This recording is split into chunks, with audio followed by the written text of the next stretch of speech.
Bonsoir tout le monde. Bonsoir, bonjour, ça dépend de là où vous êtes.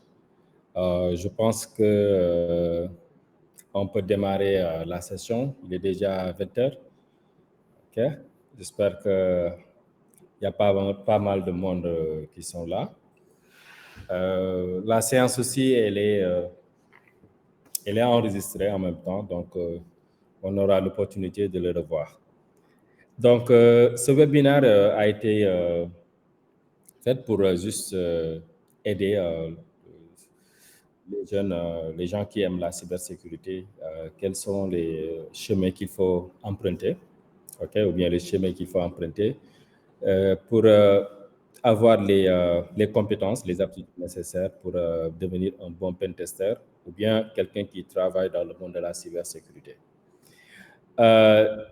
Sans plus tarder, l'événement a été créé aussi par CEMOS, le groupe CEMOS, donc, qui est une entreprise qui est dans la partie prestation de services, formation aussi pour les professionnels.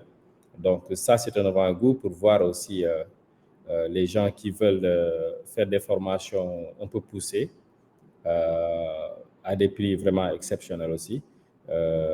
Sur les nouvelles certifications qui existent sur le marché. Mais ce webinaire est axé sur la partie cybersécurité. Sur la partie cybersécurité, raison pour laquelle nous avons invité des personnes qui seront là en tant que modérateurs. Donc, je vais lancer les questions. Il y a Mohamed Fall et Sidi Diop qui sont des passionnés de la cybersécurité. Vraiment, si vous regardez sur LinkedIn, vous allez voir les activités, ce qu'ils font, etc. Ils vont se présenter, ils vont parler de leur cursus, des certifications qu'ils ont actuellement, pour voir et vous aider aussi à pouvoir décrocher ces certifications. Donc, moi, c'est Touré Ibrahim, M. Touré. Bon, parfois, on m'appelle Touré Cisco, n'est-ce pas, certifié sur des produits Cisco, sur beaucoup de choses. Je suis instructeur Cisco aussi depuis 10 ans, ça fait 10 ans maintenant. J'ai vu nécessaire de pouvoir collaborer avec d'autres personnes sur les formations d'actualité, vraiment, qui sont extrêmement sensibles de nos jours, sur la partie cybersécurité. Donc, sans plus tarder, je vais laisser la parole à Mohamed Fall, donc Mr. Domada, on l'appelle Mr. Domada, c'est son surnom. Sur les réseaux sociaux. Donc, Mohamed, je vous donne la parole. Alors, bonsoir tout le monde. Déjà, je vous remercie sur l'intérêt que vous portez sur ce webinaire et merci à vous, M. Touré, que je rappelle qui est mon encadreur, mon professeur en informatique. Moi, c'est Mohamed Fall. On m'appelle aussi Mr. Domada, donc vous pouvez m'appeler Mr. Domada, que j'aime bien. Je suis junior consultant en cybersécurité, donc je fais tout ce qui est pen testing et la recherche de vulnérabilité. Je suis aussi dans une entreprise qu'on appelle Carrington Technologies, qu'on fait là-bas tout ce qui est intégrateur de solutions, réseau, télécommunications, visioconférence et autres. Je suis aussi IT trainer Cisco. Je donne des cours en réseau, CCNA 1, 2, 3 notamment. Donc, j'espère bien que vous allez beaucoup apprendre sur ce webinaire qui sera, comme il a dit, M. Touré, un peu orienté vers tout ce qui est métier cybersécurité. Donc, merci beaucoup. Merci beaucoup, M. Fall. Donc, sans plus tarder, on va donner la parole à M. Sidi. M. Sidi. Oui, bonjour, voire même bonsoir à la communauté. Je tenais à me présenter et de vous remercier en même temps pour la présence.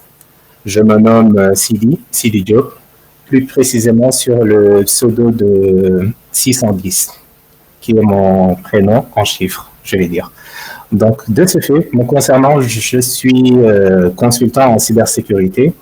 Donc, je ne suis pas précisément dans le côté junior, comme on dit, mais dans une version beaucoup plus avancée. Donc, je suis certifié dans le domaine de la cybersécurité dès le départ en CC, Certified in Cybersecurity.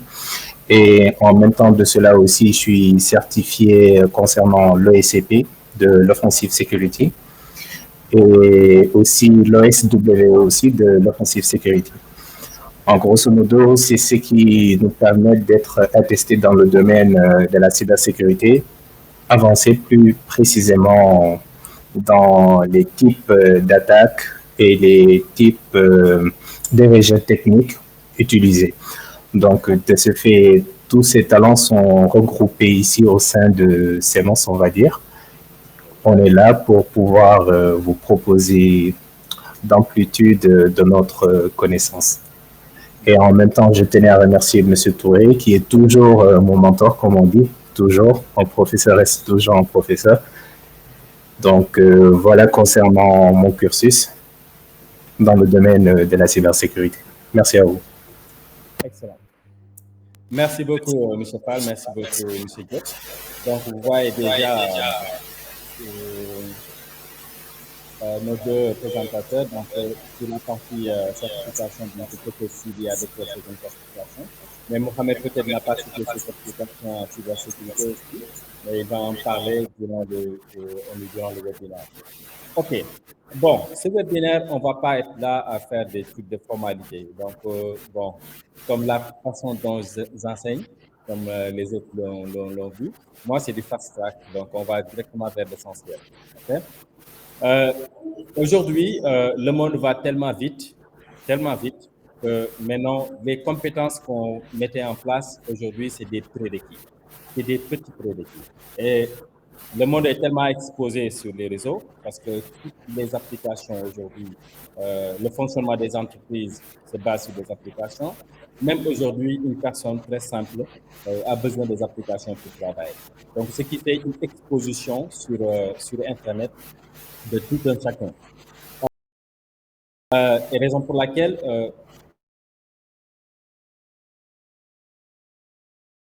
la tête du hacker ou bien du hacker, c'est une grosse tête, alors que la tête de aujourd'hui, comme détail, c'est bien des professionnels sur le milieu. Comment nous allons faire compétences nécessaires pour se placer à la place du hacker pour pouvoir se protéger. Donc, nous allons essayer de voir les cursus de cela et dégager les pistes durant ce webinaire. Les autres webinaires qui vont venir, nous allons aller venir sur la partie beaucoup plus technique, beaucoup plus hands-on. Même si aujourd'hui, on va faire quelques démonstrations de la part de M. Diop, pour juste montrer comment ça se passe. OK. Donc, la première question que nous allons poser par rapport à ce webinaire, donc M. Domada et Sidi 610. Donc, aujourd'hui, quel est le chemin le plus court, si on peut le dire, ou bien quelles sont les compétences nécessaires, de base que nous pouvons avoir, les compétences de base pour pouvoir avoir un cursus sur la partie cybersécurité. Donc, la question, elle est lancée. Donc, je peux donner la parole à M. Domada. Donc, M. Fall, vous avez la parole. OK. Si vous pouvez couper votre micro provisoirement. OK. Allô? Oui. Permettez-moi un peu, M. Touré, d'abord de contextualiser un petit peu la tendance, parce que nous ne pouvons pas parler de la cybersécurité sans pour autant parler le pourquoi aujourd'hui. Parce que nous vivons dans un monde interconnecté où les actions individuelles et collectives, tous deux ont le potentiel en fait, d'aboutir à quelque chose de négatif comme quelque chose de positif. Parce que nous le constatons tous qu'aujourd'hui, l'Internet permet au monde de peut-être gagner en part côté bénéfice au niveau de leur business. Côté communication aussi, il y a énormément d'innovations qui ont été faites. Maintenant, de l'autre côté aussi, il y a énormément aujourd'hui d'attaques, il y a énormément de d'arnaques, d'harcèlement au niveau de l'Internet. Et que les organisations, en fait, n'arrivent plus, ou bien on manque côté IT, côté ingénieur qui peuvent gérer tout cela. Donc, la tendance aujourd'hui en informatique, on peut dire que c'est la cybersécurité, c'est l'IA, c'est tout ce qui est cloud computing. Donc, c'est aujourd'hui important de contextualiser un petit peu. Et maintenant, pour se lancer au fait en cybersécurité, déjà, il y a des prérequis. Il y a des prérequis côté network, il y a des prérequis côté système. Il faut d'abord maîtriser tout ce qui est système, tout ce qui est network. Et ensuite, bon, je pense qu'il va un peu approfondir sur ce plan-là, c'est la certification CCC. C'est-à-dire qu'il y a des certifications qui vont nous permettre au fait de s'intégrer dans le milieu professionnel. Et par rapport à ces certifications, nous avons des certifications reconnues, mais aussi nous avons des certifications reconnues en plus de ça et gratuites comme le CC. Maintenant, le CC nous permet aujourd'hui de maîtriser tout ce qui est concept, tout ce qui est principe en cybersécurité, les terminologies, comment, par exemple, quels sont les différents domaines aussi de la cybersécurité. Donc, pour entamer la cybersécurité, je pense que le plus court chemin d'y arriver, c'est de suivre le chemin des certifications. Et c'est ce qui va amener aujourd'hui à notre débat. Excellent. Excellent. Monsieur Diop. Oui, bon, comme l'a si bien précisé Mr. Domoda, alias Monsieur Fall, il a parfaitement raison sur toute la ligne. Bien avant de débuter ce qu'on appelle la cybersécurité, il faudrait avoir ce qu'on appelle les prérequis, forcément. Donc, moi, je dirais, à la base, il faut connaître ce qu'on appelle l'ordinateur. C'est chose qui est primordiale. Connaître l'ordinateur et comment un ordinateur fonctionne. Une fois que c'est chose qui a été effectuée par rapport à la personne qui veut être dans le domaine de la cybersécurité, et peu importe aussi, parce que connaître l'ordinateur ne se limite pas uniquement à la cybersécurité. Donc, concernant la cybersécurité, il faudra avoir ce qu'on appelle les notions de base, c'est-à-dire comment les ordinateurs fonctionnent, comment ils communiquent ensemble. Quand on parle de communication, donc, on fait référence à ce qu'on appelle un réseau. Le plus souvent, quand on parle de réseau informatique, on donne le plus souvent comme définition, c'est l'ensemble des ordinateurs qui communiquent entre elles grâce à des adresses IP. Donc, il faut connaître ce qu'on appelle le réseau. Après cela, il faut connaître aussi ce qu'on appelle la programmation aussi. C'est chose qui est primordiale. Je vais dire que c'est primordial parce que le pourquoi, parce que la plupart du temps, concernant ce qu'on appelle les virus informatiques, que ce soit des vers et ainsi de suite et autres, sont des programmes. Et ces programmes utilisent ce qu'on appelle des langages. Donc, ça peut être du Python, comme du C, du C++, ou bien du Go, peu importe, du Perl et Ruby aussi. Donc, de ce fait, il faudrait avoir ce qu'on appelle ces basiques en termes de programmation. Et là, ne se limite pas uniquement le terme de la cybersécurité pour pouvoir y démarrer. C'est-à-dire, il faudrait être aussi cultivé. Ça aussi, c'est très important. Une personne qui est cultivée dans le domaine de la cybersécurité, honnêtement, peut faire face à ce qu'on appelle à des types de menaces. Les détecter automatiquement quand il fait face à son ordinateur à un petit processus qui se passe devant lui. Il pourra identifier cela. Donc, ce qui veut dire, le fait d'être cultivé, ça veut dire quoi? C'est-à-dire suivre ce qu'on appelle les informations concernant la cybersécurité. Parce que tout le temps, il y a ce qu'on appelle des updates qu'on fait dans le domaine de la cybersécurité. Et les utilisateurs de Windows, je sais que vous m'entendez, la plupart du temps, vous voyez tout le temps votre ordinateur bien avant d'éteindre en vous disant que oui, il y a des mises à jour à effectuer, ainsi de suite et autres. Mais beaucoup de gens ne prennent pas le temps de savoir pourquoi Windows font des mises à jour régulièrement. Donc, c'est dû à des CVE qu'on découvre, c'est-à-dire des failles dans des produits de Microsoft, et ils procèdent à ce qu'on appelle des mises à jour forcées. Donc, ça, c'est choses qui permettent aussi aux personnes de pouvoir bien s'imprégner dans le domaine aussi de la cybersécurité. Et concernant aussi les certifications, comme l'a si bien précisé Mr. Domoda, il y a des certifications qui sont là, des certifications gratuites. Donc, il a bien précisé tel que le CC, Certified in Cybersecurity, c'est à la portée de tout le monde. Donc, je tiens aussi à préciser, quand on parle de la cybersécurité, il faudrait embrasser ce qu'on appelle la langue anglaise. Alpha ou bêta, voire oméga. Parce que vous ne pouvez pas passer de certification sur la base de la langue française. Non. Certes, il y a certains qui le font, tels que Cisco, par exemple, qui commencent à intégrer ce module en français, Mais sur le plan international, sachez que les certifications se font en anglais ou bien en mandarin ou en portugais. Donc, de ce fait, l'anglais est beaucoup plus utilisé.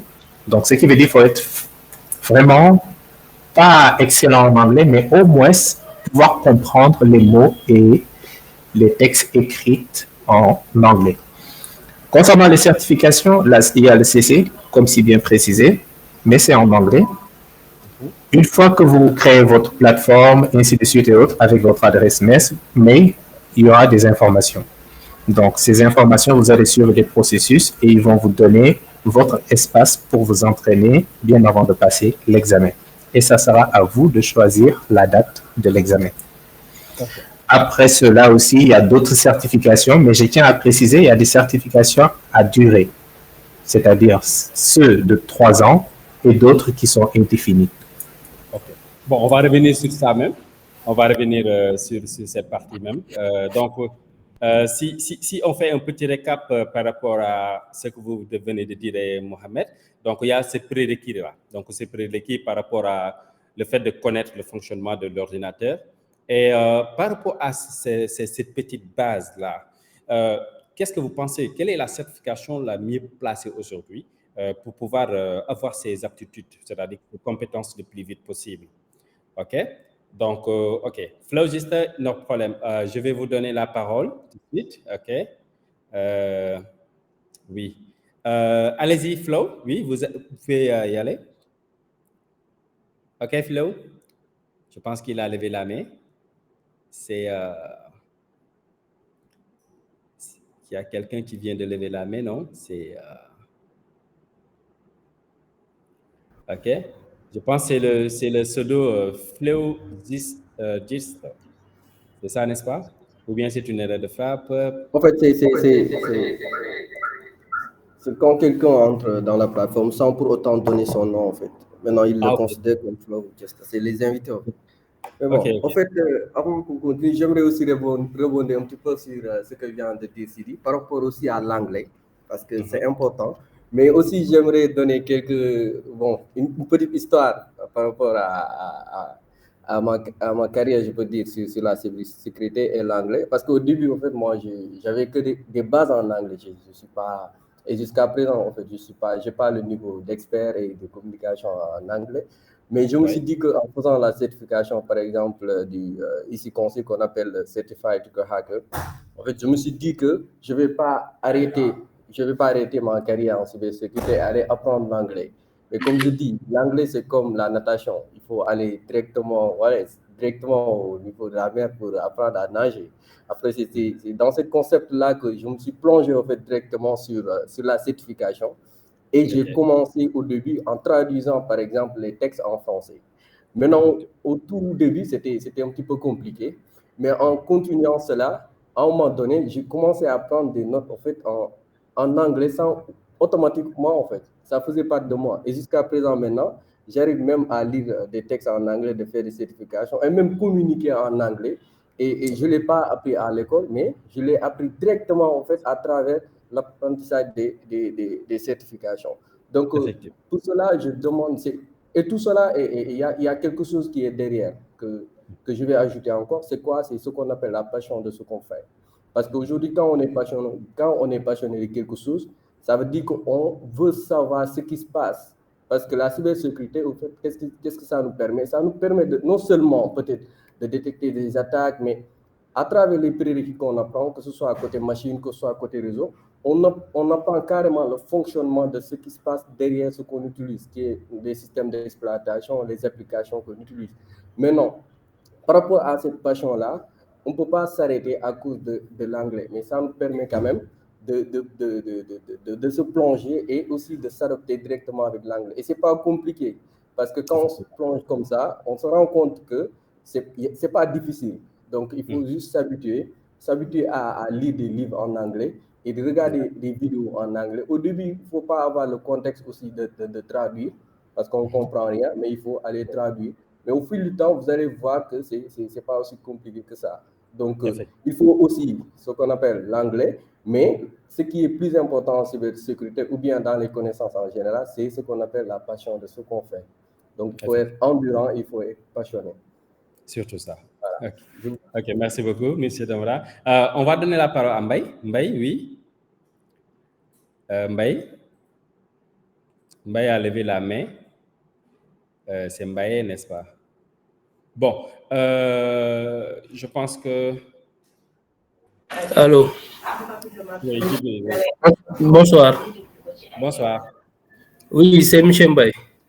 M. Mbaye, comment vous allez? Ça va bien? Ça va, alhamdulillah, et vous? Machallah, ça va, alhamdulillah. Merci. Tout d'abord, je remercie votre invitation, je la salue. Et je salue en même temps l'assistance. Et je crois que ça, c'est un début. C'est-à-dire ce qu'on est en train de voir à travers le monde, un peu partout. Il est temps à ce que les Sénégalais prennent ça en main. Certes, ils sont beaucoup outillés que nous, mais il y a la potentialité et l'abnégation pour poursuivre. Tout à l'heure, j'ai entendu dire que le problème de l'anglais, bien sûr, parce qu'on va avoir des connaissances. Et l'anglais fait partie des bases de la connaissance que nous utilisons. Par exemple, j'ai entendu dire tantôt M. Domada, que je salue de passage, nous dire qu'il nous faut une assise en réseau. Moi, j'aimerais savoir axer sur quel point? Sur le réseau en tant que tel ou bien sur la maintenance réseau. Effectivement. Parce que la différence, il y a parfois, parmi les apprenants, je vois certains qui te disent que moi, je fais directement la cybersécurité. Je leur dis que ça, c'est un handicap.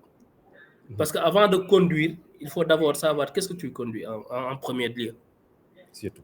Et j'aimerais qu'on nous hisse un peu en nous frôlant la chemin à prendre, c'est-à-dire s'il nous dit réseau, sur quel point du réseau accès? Sur la maintenance réseau ou le réseau en tant que tel. Effectivement.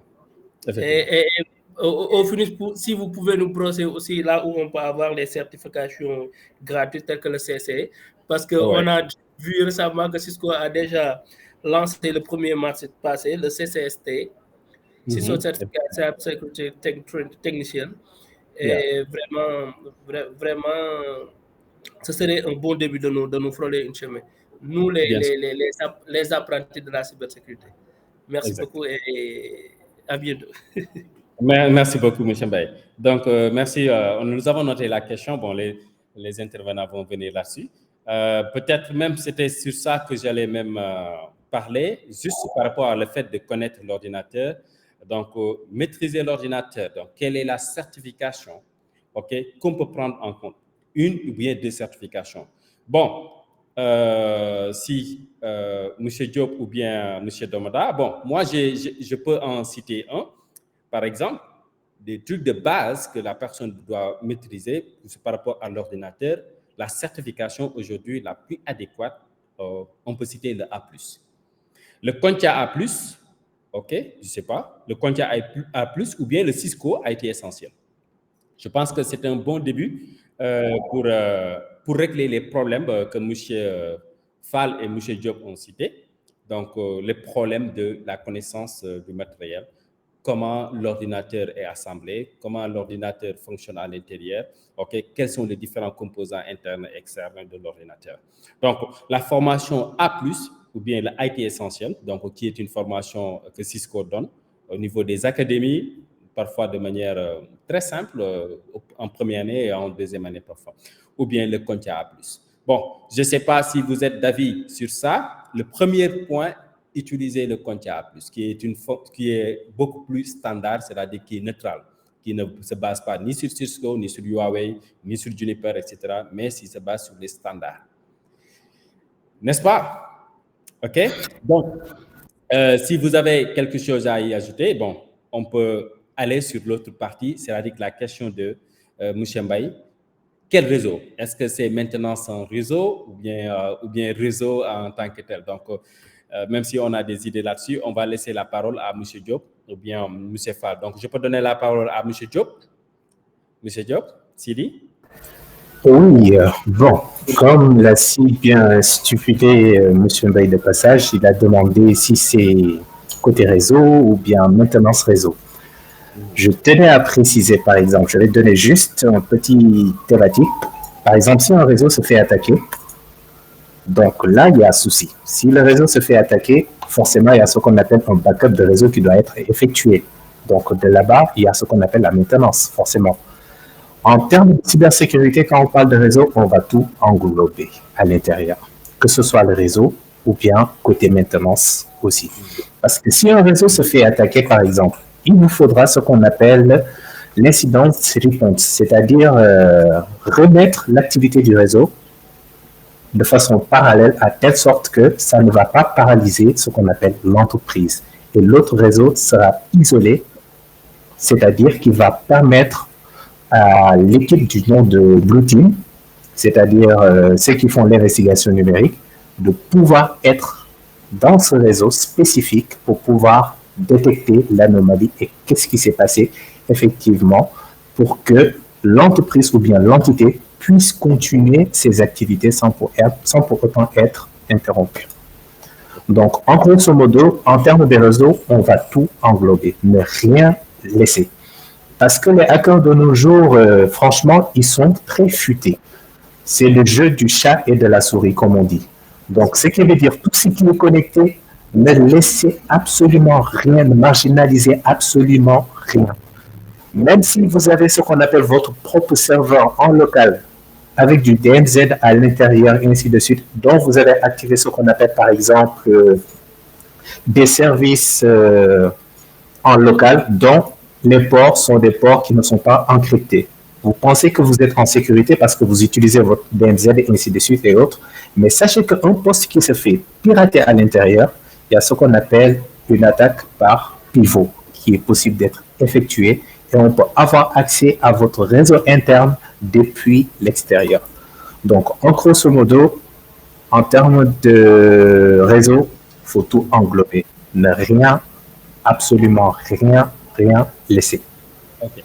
Et pour maîtriser le réseau, donc, quelles sont les certifications qu'on peut faire, par exemple, pour avoir une bonne base en réseau? Bon, pour cela, déjà que vous avez eu à parler de CompuChat A+, mais il y a le CompuChat Networking. Okay. Pour cela, ces choses networking. Exact. Donc, pour cela, là-bas, c'est ce qu'on appelle le CompuChat Network Plus. Donc, là-bas, on va vous expliquer l'ensemble, c'est-à-dire la totalité du fonctionnement de réseau, de A à Z, from scratch, comme on dit. Donc, en grosso modo, on appelle cela CompuChat Network Plus. Donc, ça recense tous les types de services, c'est-à-dire les protocoles utilisés, les ports utilisés, la customisation de certains ports aussi, et en plus de cela, les services les plus utilisés et comment on fait pour attaquer et comment on fait aussi pour pouvoir les sécuriser. Donc, pour cela, en termes de réseau, le CompuChat Network Plus est bien quelque chose en termes de certification qui est mieux placé pour vous initier dans le domaine du réseau. Effectivement. Oui, M. Fall, qu'est-ce que vous en pensez par rapport à la formation en réseau? Déjà, je vais ajouter par rapport à ce que vient à la question de M. Baye qui demande est-ce que c'est le réseau, comme il a si bien précisé Sidi. En fait, en matière de cybersécurité, on ne doit rien laisser en fait, ni personne quand même. Parce qu'aujourd'hui, nous savons que les attaquants, comme il le dit, ils sont très avancés côté technologie. Ils sont capables même non seulement de violer des systèmes d'information, mais aussi c'est aller jusqu'à l'infrastructure, c'est-à-dire côté maintenance, côté hardware. Donc, avec l'histoire, par exemple, de Stocknet, on peut voir que les attaquants ne s'arrêtent plus à voler des données ou bien à diffuser des données ou bien à mettre des ransomware et autres, mais ils sont capables de faire brûler en fait toute une infrastructure, tout un bâtiment avec du malware. Donc, la partie maintenance, donc c'est important de le maîtriser, comment protéger tous nos matériels, parce que à la base, tout ce qu'on fait côté logiciel, il y a une liaison entre le hardware et le software des systèmes d'exploitation. Donc, c'est important aussi de maîtriser, parce qu'en matière de cybersécurité, je le répète, il ne faut rien laisser en fait. Voilà, on ne peut pas se concentrer sur la partie réseau côté conception, comment se passent les protocoles et autres, et laisser la partie maintenance et autres, ça n'a pas de sens en fait. Voilà, donc il faut rien laisser et se concentrer aussi sur la partie maintenance. Mais aussi, je rappelle que le Concha A+, c'est suffisant pour cela. Pourquoi? Parce que c'est quelque chose qui est général, c'est un standard. Et quand on parle de matière de cybersécurité, il ne faut pas se concentrer sur un truc propriétaire, comme par exemple, je peux citer Cisco et autres, mais il faut aller sur des bases standards, voilà, comme le Concha A+, et le Concha Network+. Mais après cela, nous pouvons prendre l'exemple du CCNA, le CCNA de Cisco aussi, qui est une formation vraiment excellente en matière de réseau, qui te donne vraiment des détails et c'est très bien fait côté. Parce qu'il y a la partie aussi administration. Aujourd'hui, dans nos pays, on utilise beaucoup du Cisco, donc énormément de Cisco. Donc c'est important aussi d'aller un petit peu sur ce plan-là. Donc après le Concha A+, le Network+, on peut aller vers du CCNA qui va nous permettre de connaître toutes les bases au niveau du networking. Effectivement. Excellent. Merci beaucoup, M. Mbaye, par rapport à ta question et aussi les éclaircissements qui ont été apportés par M. Diop et M. Fall. OK, donc nous avons donc un Concha A+, deux Concha Network ou bien le CCNA, comme vous venez de le dire. Maintenant, si on est sur la partie réseau, maintenant, on va aller, on a quitté la partie physique qui est un peu hard, qui est Concha A+. Maintenant, nous avons parlé de la partie réseau. Maintenant, qu'est-ce qu'on va proposer en tant que un professionnel de la cybersécurité sur la partie système? Qu'est-ce qu'il faut maîtriser? Donc là, je vais commencer avec M. Fall, M. Damada. Allez-y. Maintenant, sur la partie système.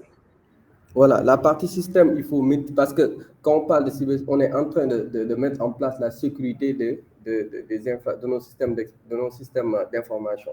Maintenant, les entreprises utilisent beaucoup du Windows, ce qu'on appelle le Microsoft Windows et Linux. Donc, il faut maîtriser côté système tout ce qui est système Microsoft et ensuite maîtriser tout ce qui est la base, le Linux, c'est obligatoire en matière de cybersécurité. Parce qu'on ne peut pas parler de cybersécurité sans maîtriser le système d'exploitation Linux. Voilà, parce que c'est un système qui est vraiment très costaud et très puissant. Donc, on peut maîtriser. Parce qu'aujourd'hui, quand on parle de cybersécurité, il y a, Sidi vient de le dire, il y a une partie qu'on appelle l'incident response. C'est-à-dire qu'en cas d'incident, comment aujourd'hui nous pouvons aider ou bien comment nous pouvons contenir ou bien continuer nos activités.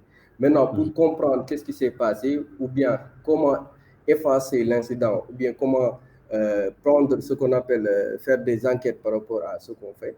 Donc, il faudra maîtriser les systèmes. Quand on parle de maîtriser les systèmes, il y a le système Microsoft au niveau des logs. Qu'est-ce qui s'est passé? Où est-ce qu'on a téléchargé le malware? Qu'est-ce qu'il a fait? Quelle commande il a tapé? Tout cela, pour le faire, il faut vraiment maîtriser.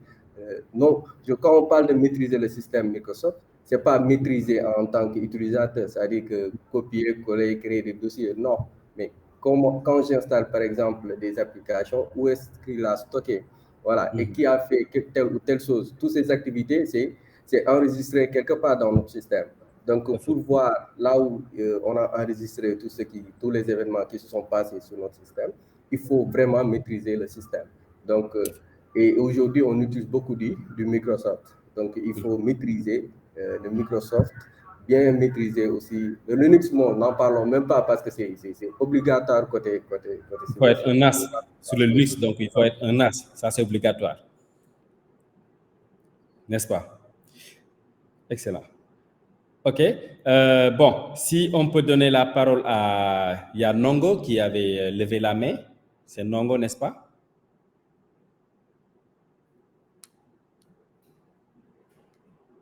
Allô? Vous m'entendez? Nongo, il dit qu'il a un souci de micro. OK. Donc, Nongo, OK. Excellent. Donc, merci. Nongo, il est là? Nongo, vous avez levé la main tout à l'heure, c'est bon? OK, donc merci beaucoup, M. Fall. par rapport à ça, donc le fait de maîtriser donc un système, il faut maîtriser Microsoft, c'est obligatoire parce que la plupart des utilisateurs finaux utilisent Microsoft, mais aussi bon, il y a des gens aussi qui utilisent Android aussi la plupart. Ça aussi, je pense que c'est à noter. Linux, il faut être un as d'après tes dires, donc si M. Diop a quelque chose à rajouter là-dessus, et on va proposer les certifications qui nous permettent aujourd'hui d'avoir ces compétences en Microsoft ou bien à Linux. Monsieur Diop. Oui, bon, Mr. Domoda, il a bien précisé par rapport à la maîtrise de ce qu'on appelle le système d'information, précisément les systèmes utilisés. Le plus souvent, on utilise du Windows, on va dire, le plus souvent. Il y a même aussi du Linux. Même Windows commence à aspirer Linux en lui, c'est-à-dire avec les WSL. Donc, en arrière-plan, on peut exécuter du Linux sous du Windows, mais il faut connaître ce qu'on appelle aussi l'architecture. C'est très, très, très, très, très important. En termes de sécurité système, quand on parle de Windows, premier réflexe, ce qui vient, c'est ce qu'on appelle le hardening. Le hardening veut dire quoi? C'est-à-dire le fait de rendre votre machine pas comme machine par défaut. Parce que la plupart du temps, des machines qu'on voit, ce sont des machines par défaut. Les gens, ils ont des postes avec eux. Automatiquement, on les configure des mots de passe et puis c'est fini. Ils pensent que voilà, l'ordinateur est sécurisé. Ils ont, comment dire, une sécurité maximale, même s'ils partaient, et ainsi de suite et autres. Alors que c'est pas le cas. Quand on parle du hardening, c'est-à-dire, faut régler ce qu'on appelle les droits.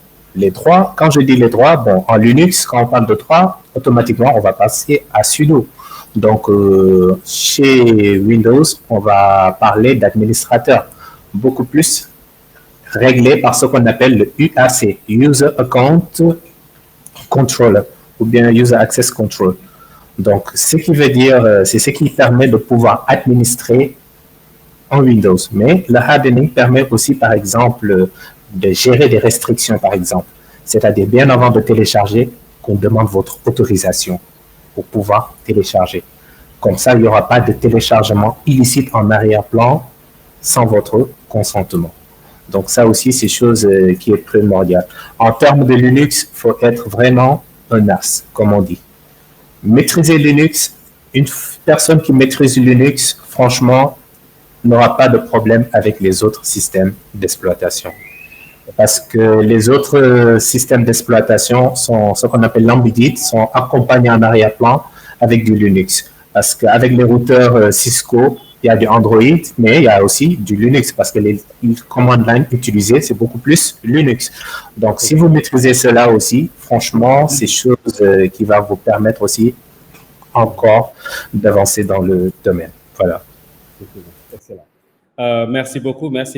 Diop. Donc, on remercie aussi Nongo par rapport à sa contribution en disant que aussi les professionnels aussi doivent connaître les standards par rapport au protocole. Je pense que au niveau des certifications comme le Contia A+, ou bien particulièrement sur le Contia Network et le Cisco CCNA, ces protocoles sont très détaillés. Bon, avec le niveau professionnel, si vous voulez aller sur la partie réseau, CCNP, routing switching, ou bien CCI routing switching, qui est un niveau très élevé. Donc là, en deep dive, c'est-à-dire en profondeur, tu maîtrises en réalité le fonctionnement de ces protocoles et technologies. Donc, merci beaucoup, Nongo. Et merci beaucoup aussi, M. Diop, par rapport à Linux. Donc, maîtriser Linux, c'est une très bonne chose. Okay? Parce que c'est la base presque de beaucoup de systèmes d'exploitation. J'ai l'habitude de dire que 90% des gens utilisent Windows, alors que 90% des périphériques utilisent Linux. Donc, quand je parle de périphériques, je ne parle pas des machines seulement, mais des ventilos, les télévisions, etc., etc. Donc, tout ça qui prend naissance peut-être un peu plus loin avec Linux. Mais ce qu'il faut retenir par rapport à M. Sidix et M. Fall, ce qu'ils ont dit, maîtriser le système d'exploitation Microsoft, maîtriser Linux comme un as, mais aussi maîtriser l'architecture des systèmes d'exploitation. Donc, par rapport aux certifications, je pense qu'on peut en citer quelqu'un, s'il y en a d'autres qui peuvent ajouter. Je pense que le LPIC fera l'affaire, le LPIC 101, le LPIC 1 du moins, le LPIC 2, okay, qui sont très bons. Et pourquoi pas Microsoft sur la partie Azure, ou bien Microsoft Windows Server Il y a aussi des formations sur Windows 10 ou bien Windows 11 qui sont des petites formations qui vous permettent de maîtriser aussi le système d'exploitation et aussi de maîtriser la partie PowerShell. On va en revenir sur la question qui va venir. Donc, je pense que s'il n'y a pas quelqu'un qui peut ajouter une contribution par rapport au type de certification qu'on peut citer sur la partie système, donc on peut aller sur la question suivante. Donc, la question suivante est... Nous avons parlé de la partie physique, nous avons parlé de la partie réseau, nous avons parlé de la partie système. Maintenant, nous allons parler avant l'application, nous allons parler des choses hyper importantes. Qu'est-ce que vous pensez, la place de la programmation, la place du développement, la maîtrise des langages de programmation? Est-ce nécessaire aujourd'hui qu'une personne qui est dans la cybersécurité doive ne pas maîtriser un langage de programmation? Est-ce possible? Donc, je vous renvoie à cette question. Donc, là, on va démarrer avec M. Diop. Donc, M. Diop, aujourd'hui, qu'est-ce que vous dites par rapport au langage de programmation et quels sont les langages de programmation qu'il faut maîtriser, s'il faut en maîtriser par rapport à la cybersécurité? Bon, par rapport au langage de programmation, d'habitude, beaucoup de personnes aussi me posent la question à savoir, est-ce qu'il est forcément nécessaire d'être bon en programmation pour être bon dans le domaine de la cybersécurité? Bon, le plus souvent, il y a ce qu'on appelle les Blue Teams, par exemple. Les Blue Teams, la majeure partie de leur temps, bon, ils n'utilisent pas ce qu'on appelle la programmation. Mais quand même, il faut qu'ils connaissent pour pouvoir faire ce qu'on appelle des obfuscation. C'est-à-dire quoi? Par exemple, le obfuscation, il y a ce qu'on appelle l'obfuscation. L'obfuscation, c'est le fait de changer le caractère, par exemple, d'un fichier ou bien d'un texte. Changer sa nature. Par exemple, A, changer le A et le A va devenir, par exemple, L, alors qu'au début, c'est A. C'est ce qu'on appelle l'obfuscation. Maintenant, il y a ce qu'on appelle les Blue Teams. S'ils connaissent exactement qu'est-ce qu'ils ont utilisé en termes d'obfuscation, là, ils pourront savoir exactement comment faire pour pouvoir trouver l'original, c'est-à-dire, par exemple, l'écriture du virus original. Excusez-moi, M. Diop, vous avez parlé de Blue Team. Blue Team, ça veut dire... Bon, Blue Team, c'est-à-dire, c'est ceux qui défendent. Ceux qui défendent, en grosso modo, ce sont des investigateurs aussi numériques. Mais la plupart du temps de leur travail, c'est de défendre les infrastructures. C'est ce qu'on appelle les Blue Teams. Donc, en termes de programmation, bon, je vais dire que c'est nécessaire quand même. Il faut avoir le minimum requis. Je m'explique. Quand je dis le minimum requis, c'est-à-dire quoi? Quand vous faites face à un virus, par exemple, et que vous voyez son code source, par exemple, que c'est écrit en JavaScript. Les développeurs web, ils connaissent le JavaScript. Donc, si un virus a été développé en JavaScript, par exemple, qui permet de faire du keylogging, le keylogger, dans un site web, et que le développeur fait face à ce code, il pourra comprendre sa structure, comment cette dernière fonctionne. Il pourra savoir exactement c'est quoi l'utilité de ce code. Ça va le permettre d'identifier le code et de savoir si c'est malveillant ou pas. Mais pour une personne qui n'a pas le minimum et qui voit des lignes de code comme ça, là, ça sera très difficile pour lui d'appréhender, savoir exactement qu'est-ce que ces lignes de code font ou bien qu'est-ce que ce programme a pour but de faire. Donc, il est primordial aussi de pouvoir faire ce qu'on appelle la programmation. Donc, en termes d'introduction, qu'est-ce que je vais dire comme introduction par rapport au langage de programmation? C'est plus communément connu de chez tout le monde, Python. Python est beaucoup plus utilisé de chez les hackers. Moi, je ne vous le cache pas. Mais ces temps-ci, ils ont tendance aussi à tourner vers le Go, par exemple. Mais le Python est beaucoup plus utilisé.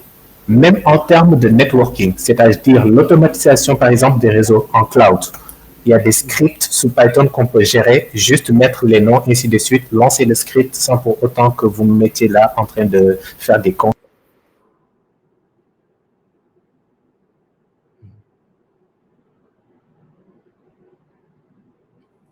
Ok, je pense qu'il y a un souci avec le micro de Sidi. Ok. Bon, il y a un petit souci avec le micro peut-être de Sidi. Je peux donner la parole à Abdellahi, le temps que Sidi revient. Abdellahi? Il n'y a pas de souci, je suis patiente. Ok, Sidi est là. Oui, allez Sidi, vous pouvez continuer. Bon, je disais que par rapport au Python, il est vraiment primordial de pouvoir démarrer avec du Python. Parce qu'avec cela, c'est beaucoup plus flexible et accessible aussi. C'est-à-dire, c'est juste de l'anglais. Donc, vous donnez juste les instructions que le code va effectuer. Et une fois que cette dernière l'exécute, franchement, vous allez avoir les résultats attendus. Donc, bien avant de pouvoir créer des scripts et ainsi de suite et autres, il faut savoir exactement le script va être exécuté dans quel environnement. C'est très important aussi à savoir si l'environnement peut supporter votre Python ou pas. Donc, à part le Python aussi, il est primordial aussi de connaître ce qu'on appelle le langage C. C, c'est vraiment primordial parce qu'après cela, il y aura ce qu'on appelle les histoires d'assembleurs, ainsi de suite et autres, pour pouvoir comprendre comment les fichiers, par exemple, ou bien les fichiers exe fonctionnent sur les ordinateurs. Parce que beaucoup de gens, par exemple, s'ils ont leurs ordinateurs fraîchement installés, automatiquement, ils vont essayer de télécharger Chrome. Donc, dans Chrome, il faut savoir exactement comment l'architecture a été effectuée, quels sont les langages utilisés dans ce domaine. Et aussi, orienté Windows, je tiens à préciser, pour Windows, il faut maîtriser absolument le PowerShell. Le PowerShell est très important en termes d'administration serveur Windows aussi. Donc, c'est utilisé aussi par les hackers en termes de pouvoir faire des bypass, de restrictions des antivirus, ainsi de suite et autres. Voilà ce que j'avais à apporter par rapport à ce qu'on appelle la programmation. Ok, merci beaucoup, M. Diop. Donc, nous avons bien entendu les langages, on va faire tout de suite après le récap, mais sans plus tarder, je peux donner, avant de donner à M. Domada la parole, on peut donner à Abdellahi s'il voulait faire une contribution. Abdellahi, après on va donner à May. Abdellahi, vous avez levé la main? Ou bien on peut aller Mbaye? Oui, allez-y Mbaye, vous avez la parole. Mbaye? Ok, parce qu'il ne nous reste pas beaucoup de temps. Allô? Allez-y, Mbaye. Excusez-moi, j'avais éteint mon micro. Ok, il n'y a pas de souci. C'est vrai. Bon, moi, j'aimerais juste savoir à quel moment, très franchement, on aura besoin de la programmation en tant que telle. Vu qu'on est des novices dans la matière, on vient d'entrer, c'est une nouvelle structure envers nous, peut-être on nous a orientés dans ce sens. Oui. On aimerait juste savoir à quel niveau on pourra effectivement ressentir la programmation en tant que telle. Ou bien d'ores et déjà, on doit commencer à jouer avec, par exemple, les initiations, celles que nous propose Cisco sur Python. Mais j'aimerais vraiment savoir si on aura besoin de ça en étant novice ou bien en étant expert ou bien intermédiaire. Ok, excellent. Donc, je laisse la parole à M. Fall. M. Domada, tu peux répondre à la question, n'est-ce pas? Rapidement. Pour cette question, je vais l'analyser sur le plan déjà, comme il vient de l'expliquer aussi. C'est-à-dire qu'on peut l'analyser sur le côté offensif, on peut l'analyser aussi sur ce côté défensif, c'est-à-dire que le routing. Maintenant, sur le côté offensif, il a bien dit des trucs d'assembleur et du moins, c'est des trucs de ce qu'on appelle le reverse engineering. Quand on fait, par exemple, des attaques, ou bien nous avons besoin, par exemple, de quelques... On en parlait tout à l'heure de tout ce qui est vulnérabilité et autres. Mais il y a ce qu'on appelle le web penetration. Maintenant, quand on veut faire, par exemple, du test de penetration au niveau des sites web, nous avons besoin, par exemple, de comprendre la structure en HTML. Nous avons besoin de comprendre tout ce qui est JavaScript, parce qu'il y a ce qu'on appelle les injections de code. Maintenant, pour faire tout cela, pour faire des injections de code, que ce soit avec du Java ou d'autres langages, nous avons besoin en fait de maîtriser déjà ce langage-là, que ce soit le JavaScript par exemple, pour ensuite exploiter par exemple les failles sur ce site-là. Maintenant, pour étudier par exemple, faire l'analyse des sites web, on a besoin forcément de faire du reverse de l'énumération du site ou bien du reverse du site, c'est-à-dire que de regarder comment ce site-là a été, ou bien l'application a été programmée. Pour cela déjà, parce qu'on est en face avec des codes. Mais pour comprendre ces codes-là, il faut nécessairement déjà comprendre les langages de programmation, comme JavaScript, comme tout ce qui est langage de programmation web, c'est aussi intéressant. Maintenant, il y a ce qu'on appelle aussi côté, là c'est le côté offensif, mais la côté défensif aussi, c'est important de maîtriser les langages de programmation. Je ne parle pas de maîtriser comment on programme des applications, non, mais le processus. Parce qu'il y a ce qu'on appelle l'assembleur, tout le langage machine, c'est important. Parce que quand on veut faire, par exemple, ce qu'on appelle du reverse engineering, de voir qu'est-ce qui se passe derrière un fichier exécutable, par exemple, nous avons besoin de le transformer en langage assembleur, qui est un langage proche du langage machine. Et ce langage, c'est compliqué, mais c'est proche du langage C. Donc, ce n'est pas que de comprendre les langages de développement d'applications autres, mais c'est dans les profondeurs même. On n'a pas besoin de pouvoir programmer des applications, non, mais on a même besoin de comprendre les profondeurs des langages de programmation. Parce que tout code écrit a été transformé en langage machine.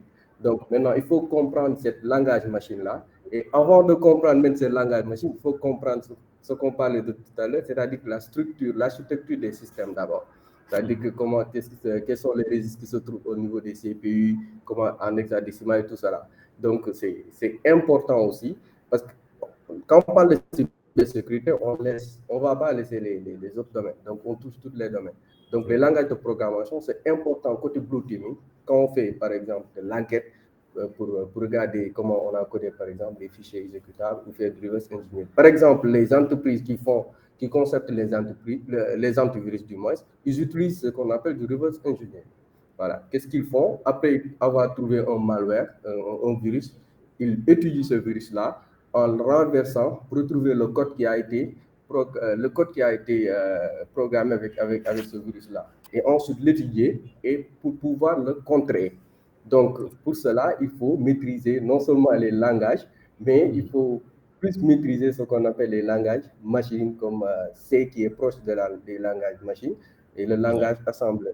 Maintenant, côté offensif, pour faire des attaques telles que injection SQL et autres, du moins telles que les injections de code, il faut maîtriser les langages tels que le JavaScript, le XML, il y en a beaucoup. Donc, c'est primordial, en fait, les langages de programmation. Effectivement. Donc, je pense que Mbaye, il a bien répondu à la question. Donc, c'est obligatoire de maîtriser quand tu seras dans l'équipe du Red ou bien dans l'équipe du Blue Team. OK. Donc, oui, Mbaye, c'est bon? Sinon oui, c'est bon. OK. Sinon, on peut continuer parce que heureusement, c'est le temps qui nous coince un peu. Mais d'autres webinaires vont en suivre par rapport au type de... C'est-à-dire que partie purement technique. Okay? On va aller sur la partie technique. Donc, tout à l'heure, en faisant le récap, je vais en parler. Donc, sans plus tarder, après, nous avons parlé maintenant de coding, etc. Nous avons parlé des réseaux, etc. Donc, si je récap, côté physique, c'est déjà fait A+. Par exemple, côté networking, on a parlé de Network Plus ou bien Cisco CCNA. Côté Linux, on a parlé de LPIC, par exemple, ou bien Linux Foundation, comme vient le dire Nongo. Et aussi, côté coding, on a parlé des langages de programmation qui sont primordiaux. Première, Python, comme Sidi vient de le dire, ou bien Golang, que les gens sont en train de aller vers le Go. Mais l'essentiel, c'est d'avoir une bonne base en Python, aller découvrir les autres. Donc, Golang. Si vous quittez sur le Golang maintenant pour aller plus loin, plus avancé, maintenant comprendre l'assemblage plus profond, donc maîtriser le C. Bon, le C, tout le monde sait qu'en première et deuxième année, c'est la bête noire des étudiants. OK. Nous avons tous les outils. OK. Aujourd'hui, quelle est la certification en cybersécurité? Je pense que Sidi avait il avait parlé de CC. Mais à part le CC, quelle est aujourd'hui une plateforme qui est open, qui n'est pas chère aujourd'hui?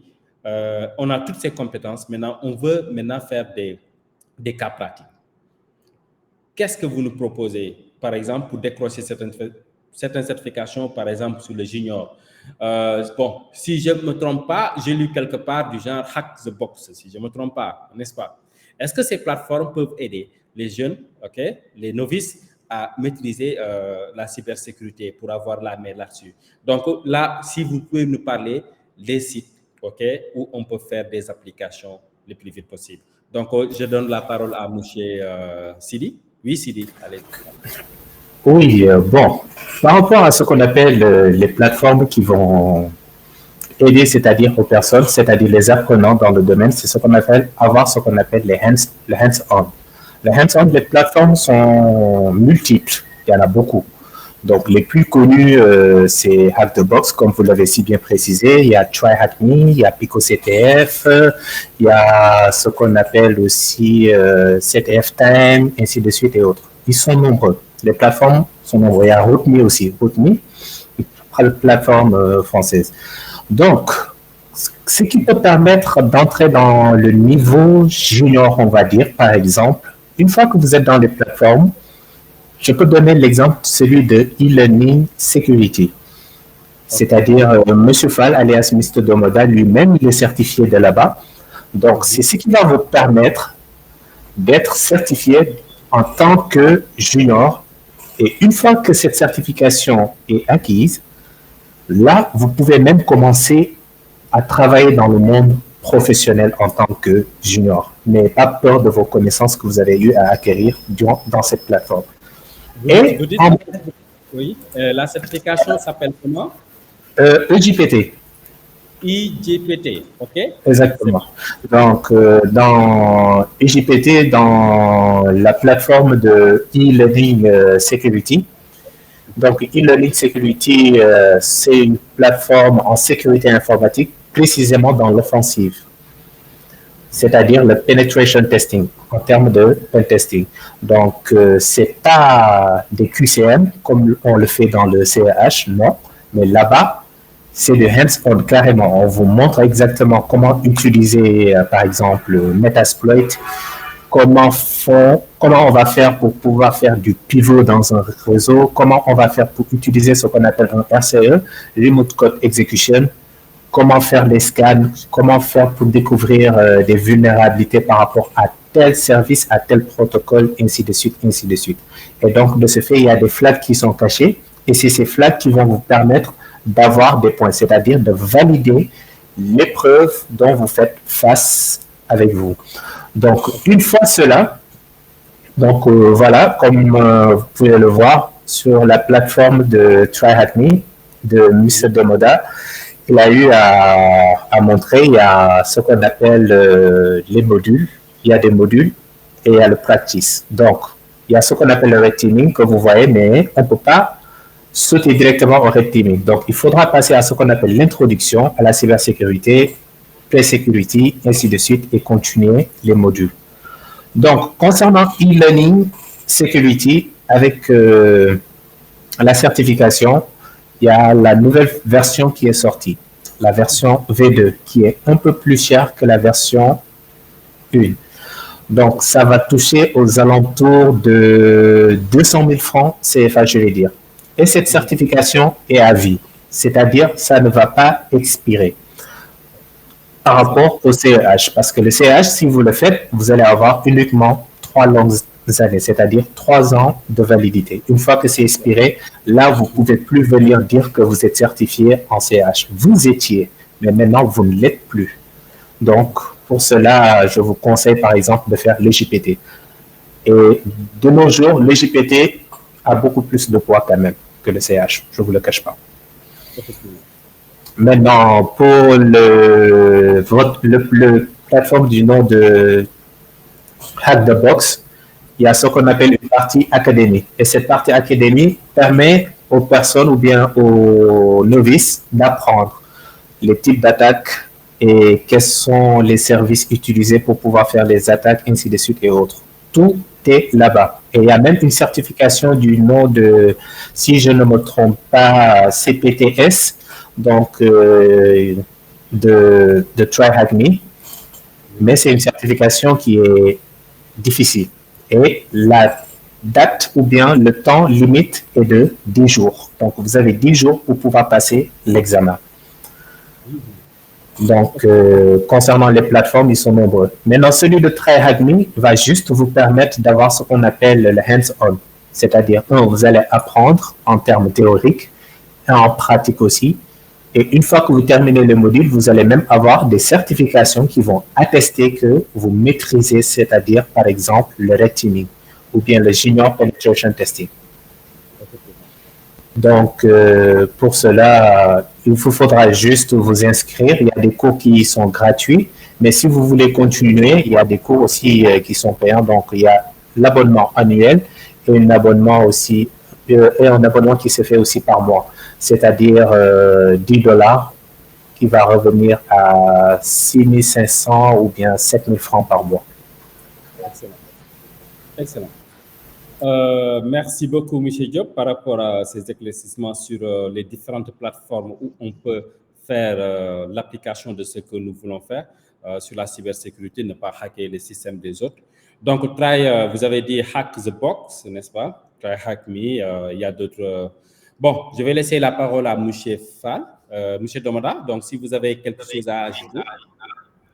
Alors, va aller. Déjà, par rapport à ce qu'il vient de dire sur la comparaison entre IGPT et CH, en fait, pour les certifications, il y a beaucoup de manières de les attaquer, en fait. Avant d'attaquer une certification, il faut d'abord analyser un petit peu, parce que les certifications ont des différences par rapport au prix, déjà, par rapport à la manière d'examiner la personne. Parce que quand on parle de cybersécurité, il y a ce qu'on appelle, il faut bien maîtriser ce que l'on fait. Ça ne s'arrête pas à la connaissance théorique. La cybersécurité, c'est une question pratique.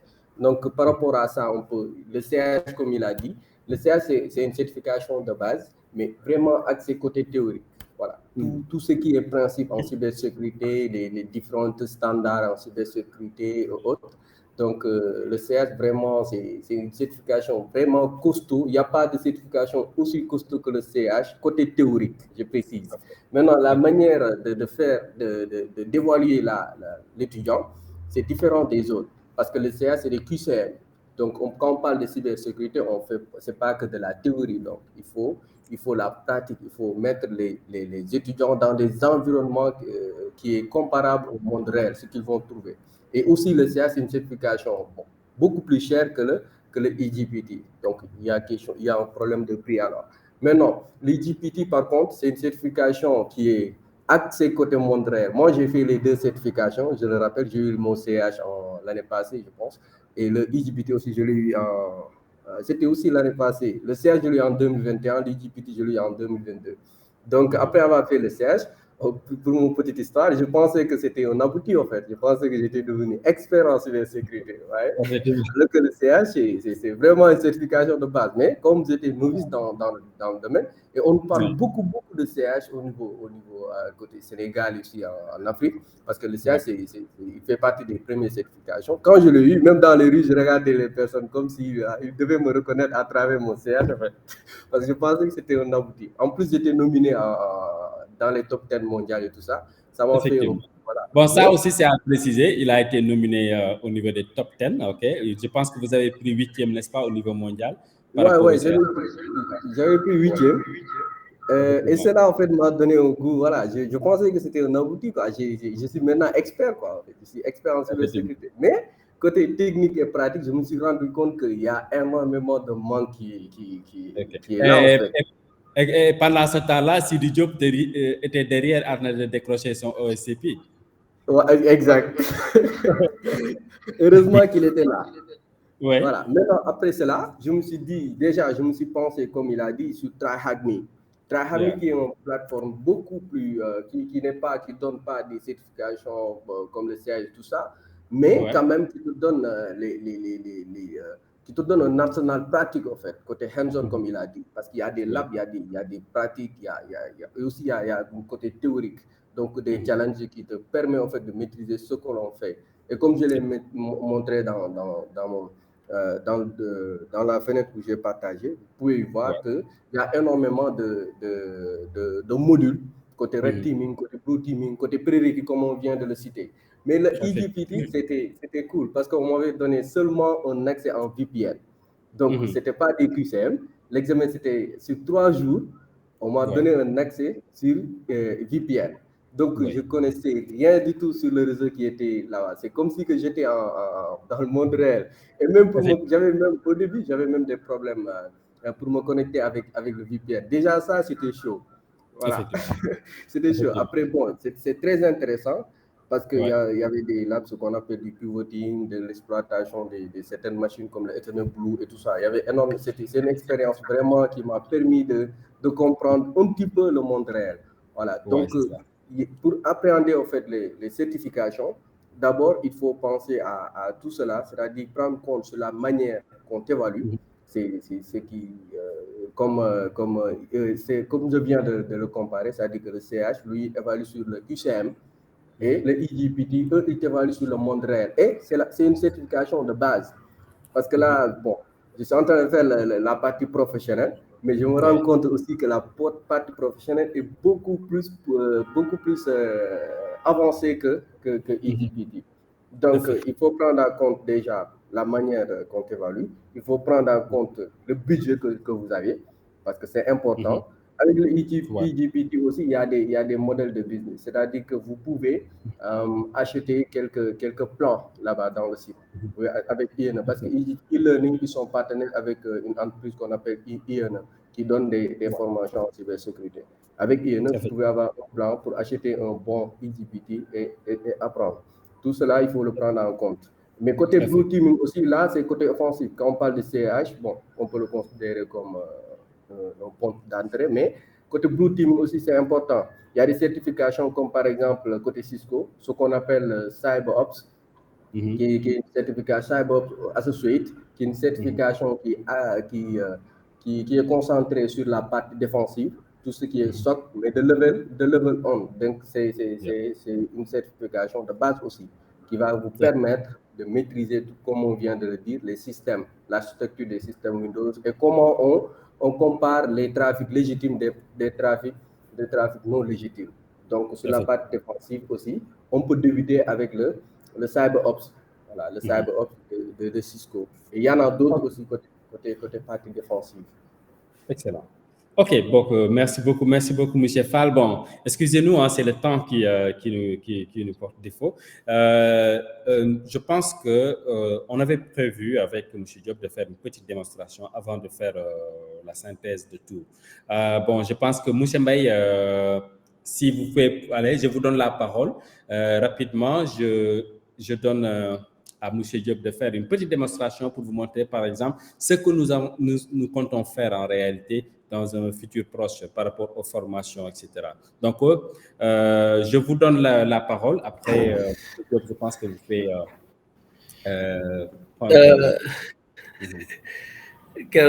Merci beaucoup. Franchement, les intervenants étaient très intéressants. Ben, moi, j'aimerais juste avoir 2 questions pour M. Damoda et M. Diop. Le ethical hacking. Excellent. Qu'on entend très souvent.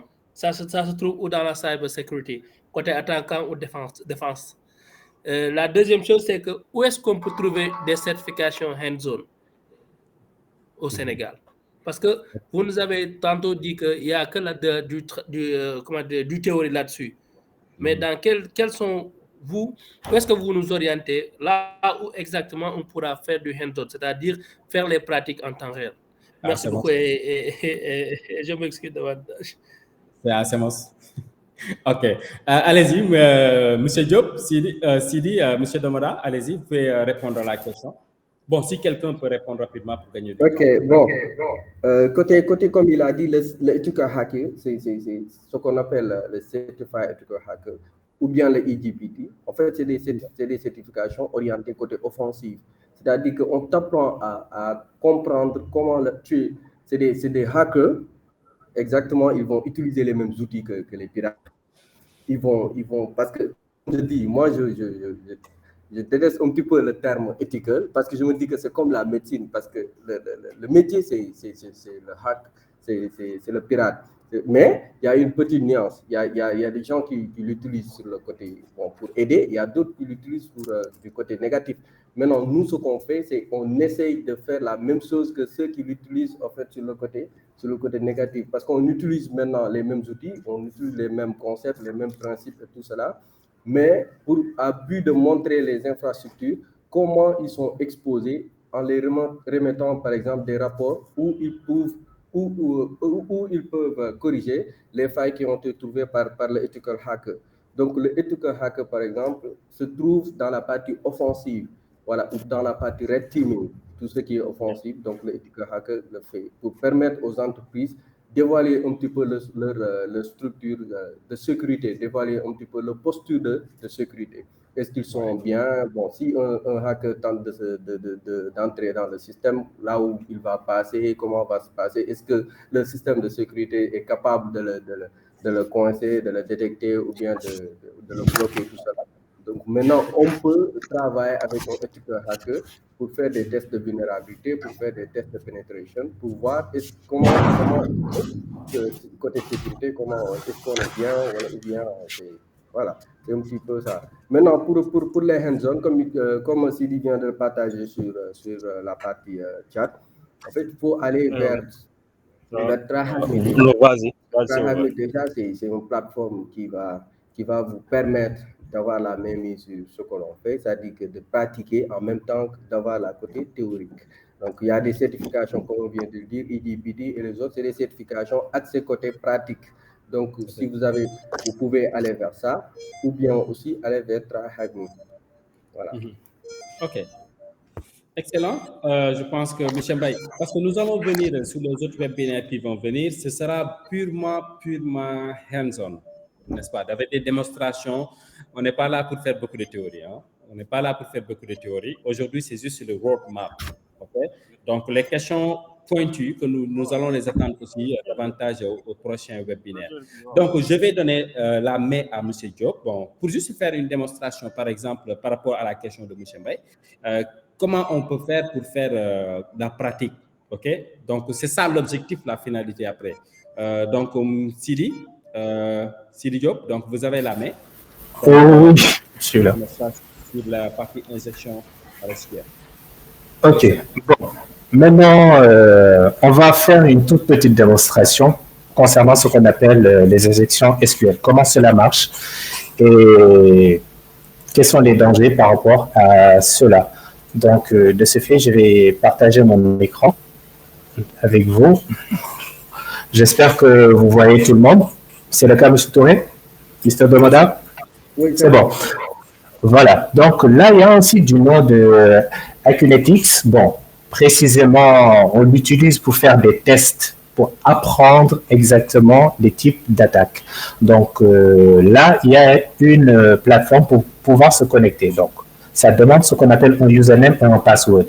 Mais ici, ils nous ont montré ce qu'on appelle le username et le password. On l'a bien mis en rouge, c'est-à-dire test et test. C'est ce qui va nous permettre de pouvoir nous connecter. Mais imaginons que nous n'avons pas ces informations, mais on sait très bien que le site est vulnérable à ce qu'on appelle aux attaques d'injection par SQL. Je précise cela. Comment cela se passe? C'est par rapport à ce schéma que vous voyez. L'attaquant, il est là. Lui, il fait ce qu'on appelle une attaque. Là, vous voyez une page avec un bouton Submit qui permet de pouvoir envoyer des informations. On sait que c'est du SQL, la base, une base de données, donc ça recense ce qu'on appelle des données, telles que le mot de passe et les noms d'utilisateurs, ainsi de suite, et autres. Donc, en grosso modo, il y a ce qu'on appelle des listes de payload qui sont là, générés, peu importe, ils sont nombreux, donc à nous de voir ce qui nous intéresse. Donc, nous, on va utiliser par exemple celui-ci, c'est-à-dire ce payload-là, on va venir au niveau de password par exemple, on le colle, sans pour autant mettre le nom, sans pour autant mettre le username. Donc, j'appuie sur Login. Et automatiquement, qu'est-ce qu'on constate? Là, il y a une page qui est venue. Et ça nous a mis test. On est connecté en tant que test. Donc, ce qui veut dire, on a eu accès à la page. Et là, au niveau des côtés, on voit des informations qui y sont, qui nous redirigent ce qu'on appelle vers d'autres pages. Par exemple, il y a Your Cart. Donc, une fois que je clique ici, ça nous montre notre carte par exemple, s'il y a un montant à l'intérieur. Mais là, on va faire browse artist ou bien browse catégorie, c'est-à-dire voir les catégories. Là, on constate qu'il y a poster, c'est-à-dire les posters. Une fois que je clique sur poster, on peut constater que l'URL change. À la fin, on a CAT/1. Donc, nous, on sait très bien que le site est vulnérable par rapport aux injections SQL. Donc, j'ajoute juste un petit sorte de guillemet ici que j'ai sélectionné en bleu et je vais appuyer sur Entrée pour voir s'il y a un message d'erreur qui va être retourné. Une fois appuyé, vous voyez, il nous écrit erreur. Donc, il y a erreur. Et en plus de cela, il nous donne même le répertoire, c'est-à-dire à l'intérieur du serveur où est hébergé le site, le nom. Donc, ça s'appelle HG. Par exemple, si c'était CMOS, on allait voir CMOS/var www. Et maintenant, ça, c'est le PHP, le code PHP qui est à l'intérieur. Maintenant, on sait que cette URL est vulnérable. Qu'est-ce qu'on va faire? Donc, on va utiliser l'utilitaire du nom de SQLmap. SQLmap, un utilitaire préinstallé dans Kali Linux qui va nous permettre de pouvoir faire ce qu'on appelle une injection pour pouvoir avoir accès aux tables. Parce que quand on parle de base de données, on sait très bien qu'il y a des tables à l'intérieur. Donc, qu'est-ce qu'on va faire? On va faire juste SQLmap-U, qui veut dire l'URL. On va coller le lien, espace, 2-6 DBS, qui veut spécifier la base de données. On va faire un dump de la base de données. Donc là, on lance l'attaque. Et automatiquement, il va essayer des payloads, c'est-à-dire une attaque automatique. Donc, je vais laisser l'attaque automatique s'effectuer par rapport à SQLmap. Et là, on voit, il dit que c'est injectable. Quand on voit cette information que c'est injectable, ça veut dire qu'on peut faire des requêtes pour avoir des informations supplémentaires à l'intérieur de cette base de données. Et mieux encore, on peut avoir la version de la base de données et du système utilisé à l'intérieur. Donc, de ce fait-là, je vais continuer. Et voilà. Il nous fait que ça a terminé avec la date plus l'heure. Mais si on regarde bien, là, je vais monter. Et là, en termes d'information, regardez ce qu'on a ici. The backend, c'est-à-dire ce qui est caché derrière le serveur. C'est du MySQL. Donc, on a détecté que c'est du MySQL. Le Web Server Operating System, il a détecté que c'est du Linux, Ubuntu. Donc, on peut savoir exactement c'est quel système d'exploitation qui est en arrière sur ce site pour pouvoir créer d'autres virus pour pouvoir pirater le serveur. Web Application Technology. Et regardez bien, il nous donne la version de ce qu'on appelle du PHP. 5.6.40 et le Nginx 1.19.0. Mais nous, ce qui nous intéresse, c'était la base de données. Regardez bien, il nous dit Available Database, c'est-à-dire qu'il y a deux bases de données qui sont accessibles, telles que AQR. Donc, nous, par exemple, si on va avoir accès à cette base de données, donc je vais rappeler la commande SQLmap et je connais très bien que c'est ce lien qui a un problème. Je vais spécifier avec un D capital qui veut dire database, c'est accurate. Donc, qu'est-ce que je vais avoir? C'est-à-dire la table de accurate. Donc, je vais faire 2 tirets, tables, pour voir. J'appuie sur Entrée et automatiquement, regardez bien, il me détecte 8 tables. Il y a artist, il y a carte, categ, qui veut dire catégorie, featured, guestbook, picture, product et user. Regardez bien, user.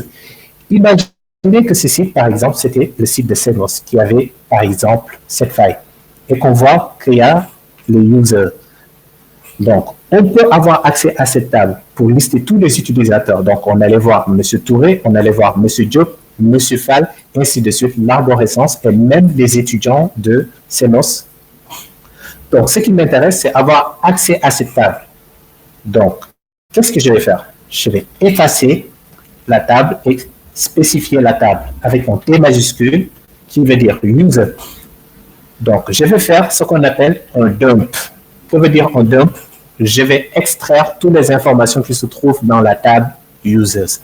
Donc, j'appuie sur Entrée pour voir le résultat que je vais avoir. Je vais faire un nom. Je ne vais pas faire attaque de dictionnaire. Voilà.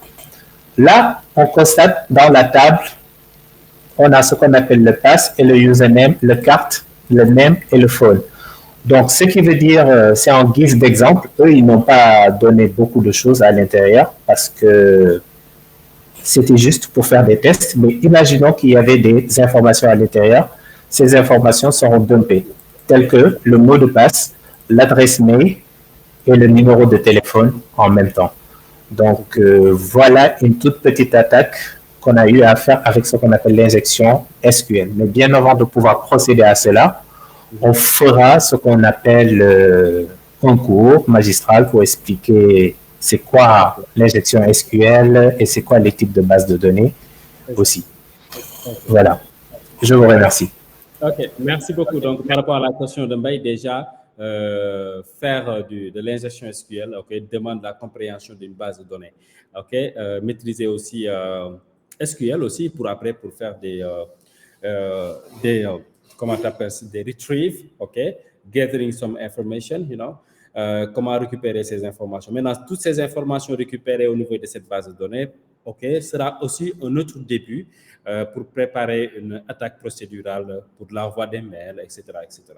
Donc, voici ce qui nous attend sur les autres webinaires qui vont venir, sur des plans d'attaque et qu'est-ce qu'il faut faire. Et tout ça, c'est extrêmement accessible. Donc, il nous reste juste 7 minutes, donc je vais donner à M. Diop de donner les mots de fin. Après, on va donner la parole à M. Domada, puis je vais fermer, on va se voir pour le prochain webinaire. OK, M. Diop, donc si vous pouvez faire un petit récap, bien, voilà, des conseils avant de quitter. Donc, maximum 1 minute, 2 minutes. Bon, tout d'abord, je tenais juste à remercier les personnes qui sont présentes. Vraiment, ce fut un plaisir de voir échanger avec vous et de faire aussi quelques petites démonstrations et expliquer les termes de la cybersécurité et par rapport au roadmap à effectuer.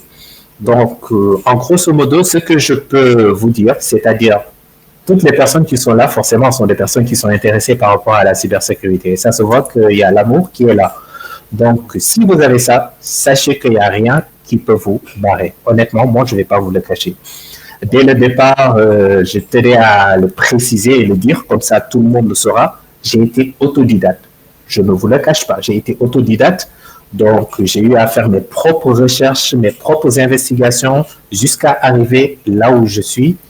Et bien aussi, je tiens à préciser avec l'aide de certains professeurs, tels que M. Touré, qui m'a aidé aussi à approfondir mes connaissances en termes de réseau, etc. et autres. Donc, en gros, la cybersécurité, c'est quelque chose dont vous ne devrez pas avoir peur, honnêtement. C'est au contraire, vous devrez même l'aimer. Et une fois que vous aurez les connaissances en termes de cybersécurité, ainsi de suite et autres, il n'y aura pas de magie, comme on dit, qui va vous rendre sceptique par rapport à l'informatique ou bien à la cybersécurité.